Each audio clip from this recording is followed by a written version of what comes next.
Sometimes unsolved cold cases seem like they will forever remain a mystery as memories fade and new cases arise. But every true crime story deserves a proper ending, however dark and disturbing, and the untold stories behind these cold cases are no exception. Number 5. A strange unsolved true crime story from the 1980s took place in Washington, D.C. Despite a high-profile target, the criminal responsible for taking the life of Raymond Nels Nelson has never been identified. Raymond was 59 years old in 1981. He was a staff member of the Senate Rules and Administration Committee and was well known within the Senate building. He had come to Washington with Senator Claiborne Pell from Rhode Island. In his home state, Raymond had been a newspaper bureau chief, but had worked on the campaign to get the then relatively unknown Pell elected. From 1961 to 1974, he had been an aide to the senator. So when his lifeless body was found in his Washington apartment, there were a lot of powerful and influential people who were shocked by the news. Raymond's funeral was well attended, but even before this point, the investigation into this unsolved crime had stumbled. It was 7:30 a.m. on June 1st, 1981, when Raymond's roommate came home to find his body. He had been struck with a blunt object, which many later claim was his own typewriter. The crime had taken place sometime between 1 a.m. that morning and dawn. Police detectives did not properly seal off the crime scene. Senate staff members allegedly took classified documents from Raymond's apartment, potentially destroying important forensic evidence in the process. Despite this, police told Raymond's family that they believed they would catch the criminal responsible for the crime very quickly. In reality, the early investigation was flawed. Raymond had come out to the world as a gay man about 5 years earlier, which police believe is relevant in explaining the motive behind the case. According to Raymond's children, police didn't speak to them. Raymond had come to his daughter's house the night before the unsolved crime. Her brother and sister-in-law were visiting, as his daughter had just had a child. According to his daughter, Rebecca, it was unlike her father to come around without calling first. She said he was acting unpleasant because he possibly had too many drinks. Before he left, he hugged everyone in the room, looking into their eyes as he said goodbye. Considering what was about to unfold, the story is particularly chilling. Rebecca asked him to stay, and there was a heavy thunderstorm brewing, and she didn't want him out in it, but he left anyway. The investigation into this cold case stalled almost as soon as it began. No suspects were ever identified, and there were rumors that if the stories were true, the crime had been covered up due to politics. To this day, there's a reward for anyone with information that could help solve this cold case. You can contact the Metropolitan Police Department at 202-727-9099. Number 4. The dark and disturbing true crime story of Suzanne Armstrong and Susan Bartlett was described as Victoria's most heinous cold case. Both lost their lives, and the families are still waiting for answers in this unsolved mystery. Suzanne Armstrong and Susan Bartlett had been friends since high school. Both were intelligent and had traveled well. Bartlett was a high school art teacher and liked to make tapestries in her spare time. Armstrong had spent time in Greece, where she fell pregnant and eventually had a little boy named Gregory. When Gregory was 3 months old, Armstrong returned to Australia, leaving Gregory's father behind.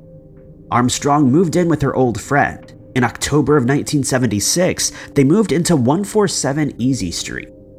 The home was a narrow, terraced house in a suburb of Melbourne. Nobody who lived in the area could imagine this would become the scene of such an enduring true crime mystery. It was Monday, January 10th, 1977, when the two were last seen alive. Bartlett's brother and his girlfriend had come over to spend time with them and left that evening at about 9 p.m. Over the next 2 days, friends, family members, and neighbors tried to get a hold of the two Sues as they were known. Around the side of their home was an alleyway, which all 3 bedroom windows faced. At one point, Bartlett's boyfriend had climbed into the house through her bedroom window. The unnamed boyfriend hadn't been able to get a hold of Bartlett for about a day and wanted to check if he had the right phone number. He went to the rear of the house, made a note of the phone number, and quickly left. 2 days later, on January 12th, Armstrong's boyfriend entered the house through a back door entrance that led into the kitchen. He left a note on the kitchen table, then left. Neither man had ventured far towards the front of the house. If they had, they would have found Bartlett's missing body in the hallway near the front door. Armstrong's body was waiting to be found in her bedroom. It wasn't until the following day that the unbelievably disturbing unsolved crime scene was uncovered. 2 neighbors had found their dog wandering around outside the day before. They had slipped a note through the front door and taken the dog home. But when they didn't get a response by the following morning, they decided to investigate. Returning through the back door, the neighbors heard Armstrong's son, Gregory, crying and discovered a scene that looked like it had come from a horror movie. Both women had been attacked with sharp objects dozens of times. Bartlett seemed to be trying to get help when she collapsed. Thankfully, Gregory was unscathed. Police investigators found a lot of crime scene evidence at the property, and later, rags, a shawl, and the weapon used to take the lives of the 2 women were also uncovered. Unfortunately, none of this forensic evidence has led to the criminal being found. More than 40 years later, their cold case files remain an unsolved mystery. DNA recovered from Armstrong's body has been used to eliminate suspects, including both boyfriends. Hopefully, this DNA will one day be used to identify the criminal and close this cold case. Number 3. Sometimes it's the seemingly simplest of cases that unexpectedly baffle experts the most. That would appear to be the case regarding the unsolved mysteries of Barbara Colby and James Kiernet. Barbara's acting career began on Broadway in the 1960s, and afterwards guest appearances on television. She was so well received on the Mary Tyler Moore Show that she was eventually chosen by Cloris Leachman to co-star on a spin-off series. Barbara was now quite busy recording a TV show and teaching acting classes in Venice, where she had grown up. James, as a less experienced actor, was taking lessons from her. Barbara and James were both living near Venice at the time of their crime stories on July 24, 1975. Rumors spread that they were an item and sharing a house together in Topanga Canyon. Barbara and James were at an acting class together in Venice the night the crime occurred. After stopping to chat for a while with the other students, the two were about to get into a car at about 11:50 p.m. when they were approached by a cream-colored van. 2 men got out of the car, took aim, and put a round in each of them. A bystander who had heard the commotion contacted authorities. Barbara succumbed to the criminals then and there. James held on until help arrived at the scene, sadly passing away at about 1:30 in the morning. But not before giving criminal investigators at the hospital an account of the unprovoked attack, saying that he did not recognize the people responsible. Criminal investigators soon realized this unexplained mystery wasn't a one-off attack. Venice was known for its high rate of organized crime. Not only was there another unsolved case in which a woman had lost her life not long after Barbara and James, but also 4 other open cases involving the same cream-colored van. However, these other cases differed from Barbara and James's attack. In the other attacks, robbery was the clear motive. Nothing had been stolen from Barbara or James, and there didn't seem to be any robbery attempt made. 2 criminals were described. 6 suspects were brought in for police interviews, but all were released without charges. The case immediately went cold, and the untold stories behind these crimes has never been explained. Number 2.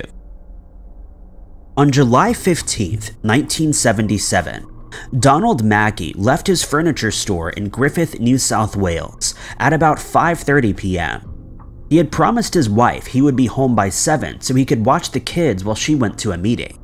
But there was still time for drinks with friends at the nearby Griffith Hotel. After, he bought some wine for home and went outside to his van. When Donald didn't return home, his wife Barbara called Donald's friend Ian Salmon, who worked in the office building across the street from the hotel.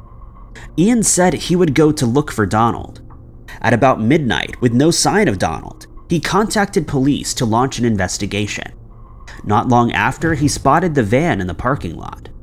The van was still locked, but there was a handprint on the driver's window and 3 empty shells on the floor. Nearby, drag marks were found and some human hair. Donald has never been seen since. It didn't take long for police to find a dark and disturbing motive for this unsolved disappearance. Griffith was home to a number of important organized crime families. They'd earned their money through a growing black market in the 1970s.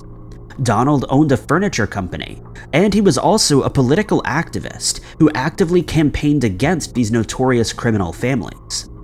On more than one occasion, he had called for a crackdown on the illicit substances they peddled. Most residents were too scared to speak about the issue, but not Donald, his friends claimed, as he was brave enough to stand by his beliefs and start opening criminal investigations. Shortly before his mysterious disappearance, Donald was contacted by someone calling himself Mr. Adams, a man who had recently won the lottery and needed to furnish a small house in the small town of Jerilderie. Donald was busy that day organizing a funeral, so he sent a worker in his place. Mr. Adams didn't show up for the appointment. If investigators are correct about his potential crime, the true identity of Mr. Adams was likely James Basley, a known hitman who organized crime families had called upon in the past. The notorious gangster became the chief suspect in Donald's disappearance, but without a body, police were only ever able to charge him with conspiring to take Donald's life. This was enough to convict him of a life sentence. Basley passed away without getting any additional information into the case, and investigators hope this means anyone with information about where Donald's remains can be found will now feel safe enough to come forward. Until then, this cold case remains officially unsolved. Number 1.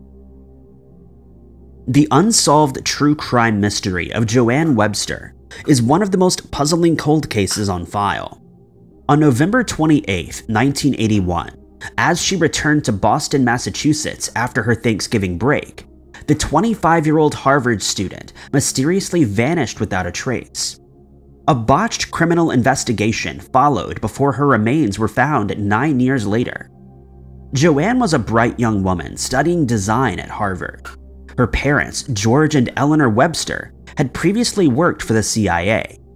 George now worked for a company called ITT, which was going through a number of criminal investigations at the time, including one related to the infamous Watergate scandal. Whether any of these cases were connected to Joan's passing remains a mystery. Joanne arrived at Logan Airport at around 10 p.m. After a lengthy wait to claim her luggage from the carousel, she left the airport and was never seen again. It was a few days before Joanne was reported as a missing person. A concerned classmate contacted Joanne's parents when he hadn't heard from her on December 1st. The following day, her wallet was found in a marshy area called Lynn Marsh Road. This was 7 miles from the airport where Joanne was last seen, in the opposite direction of Cambridge, where she would have been heading. The unsolved disappearance got lots of media attention as crime investigators interviewed those who had been at the airport that day, including flight crew, passengers, and taxi drivers to get the true story and form a timeline of events. One taxi driver reported seeing Joanne just after 10:30 p.m. when she knocked on his window and asked to go to Cambridge. But as she was putting her suitcase into the trunk of the car, an unknown man had come up. The man said they didn't need a taxi after all, and guided Joanne to a blue car that was apparently waiting for them. The man was under 6 feet tall and had a beard and glasses. A sketch of the individual was made, but neither it nor the taxi driver's story would make it to the public. While the Websters received hoax ransom demands, an anonymous woman contacted authorities in January and identified a man named Leonard Paradiso, a person of interest potentially responsible for this unsolved mystery. Leonard in no way resembled the man the taxi driver had identified, but police investigators turned their attention to him. Leonard had been previously accused of taking the life of another woman, Marie Iannuzzi. He was later found guilty despite evidence pointing towards Marie's boyfriend being responsible, and later accusations of witness tampering by police. While Leonard was in prison, an inmate claimed Leonard had made a criminal confession about taking Joanne's life after taking her from the airport to his boat. This was not a true story. Leonard's boat had already sunk to the bottom of the river at the time Joanne vanished. Police continued to chase this made-up story until April of 1990, when a woman found cranial remains in the woods of Hamilton, Massachusetts. A search of the forested area soon turned up the rest of the missing body. The missing person was identified using dental records as belonging to Joanne. The lead criminal investigator in the case, a man named Tim Burke, continued to follow the theory that Leonard had taken Joanne's life on the boat, then brought her 30 miles away to this location. But it now seemed likely someone else was responsible. The sketch of the bearded man at the airport would eventually be made public. Joanne's sister-in-law and private investigators submitted evidence from their own independent research to various agencies. The FBI even had 2 files open on Joanne, with forensic evidence and other details split between the two. It was noted that the sketch matched the description of a police officer working on the case, who coincidentally lived close to where Joanne's body was found.